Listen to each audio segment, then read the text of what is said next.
Today we have a important topic. All the topics are really important, to be honest with you, but I consider this one of the ones that you should really take some notes and because it's simple changes that you can make in how you conduct yourself during phone interviews that can have a dramatic effect on how quick you get hired.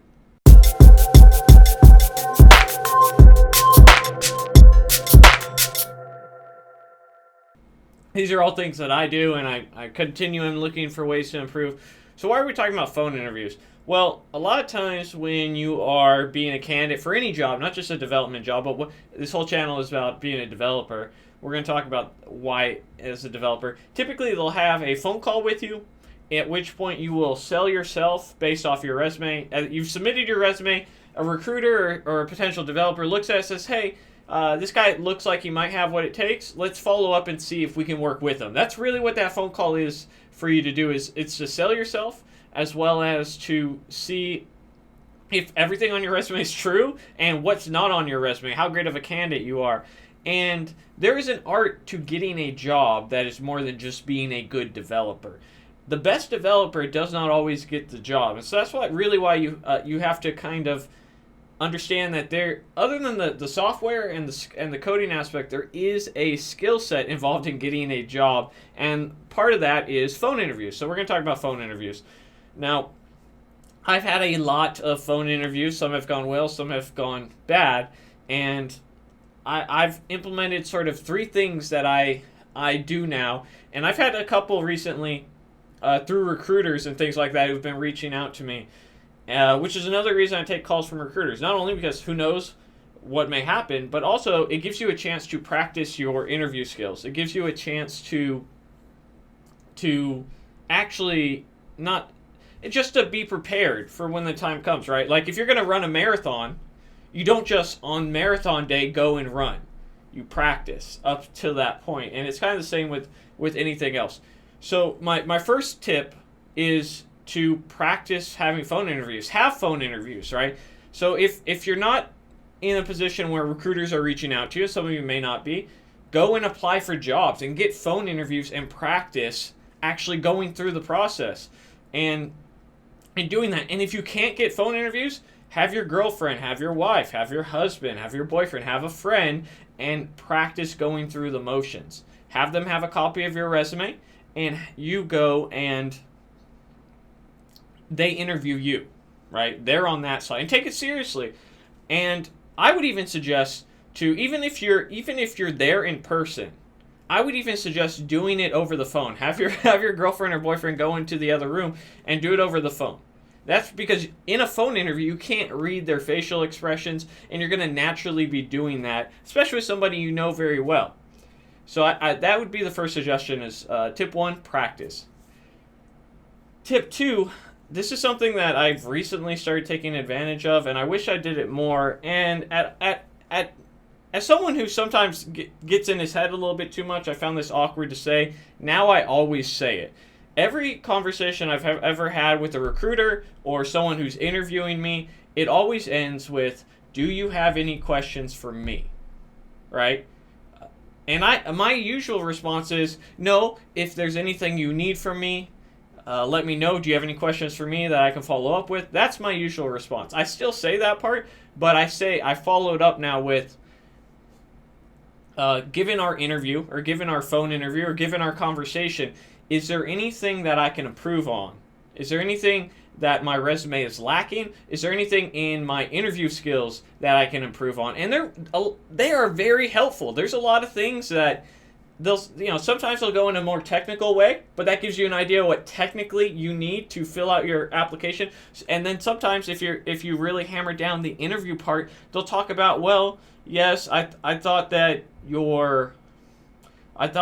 were speaking a little fast and you were nervous, or I thought that perhaps you could have elaborated, or you elaborated too much. And you're gonna have to take the good and the bad from it. But this is all things that you can do for free most of the time, and for people who are actually looking to hire somebody in your position to go and improve your interview skills, because it is a skill. You're not just going to and people may disagree, but the cold fact of the matter is that the best developer does not always get hired. They hire the developer that presents himself the best and still has skills to do the job. And so what you need to worry about is how can you present yourself better. And to do that, get feedback. Feedback from people who actually hire you is a simple thing to ask for. And a lot of times they're willing to give it. 99.9% of the time they're willing to give it. I know for me that I felt awkward asking that question at first. I don't anymore, and I encourage you to do the same. And I've learned a lot about how to maybe improve my resume, as well as how to be a better interviewer. And I think it's helped me out tremendously. I hate saying tremendously now because every time I say tremendously. That's a Trump. Anyhow, this video is not about politics. The third and final thing is practice what you are going to say. Think about it beforehand. And occasionally you'll get caught off guard by questions that you weren't expecting. That happened to me recently. A recruiter asked me what I was most proud of for my YouTube channel, and I gave an awful response because I've never really thought about what I'm most proud of. I'm very proud of my channel, but I've never thought to get the idea or the answer prepared mentally. So before you have your interviews, always practice what you're going to say. Whether it's in your head, you could probably repeat it verbally. What's your spiel? And you'll have the 10 generic questions, what's your experience? So have your whole conversation planned out where you're going to talk about that. Why do you like software? What technologies do you use? What projects have you been to? Just all that sort of basic prep. Those are the easy ones. But when you get caught off guard with a question like I did, I have a very good response for that now. At the time, I said I was happy what it did for my career, and that wasn't a good response, and I recognize that.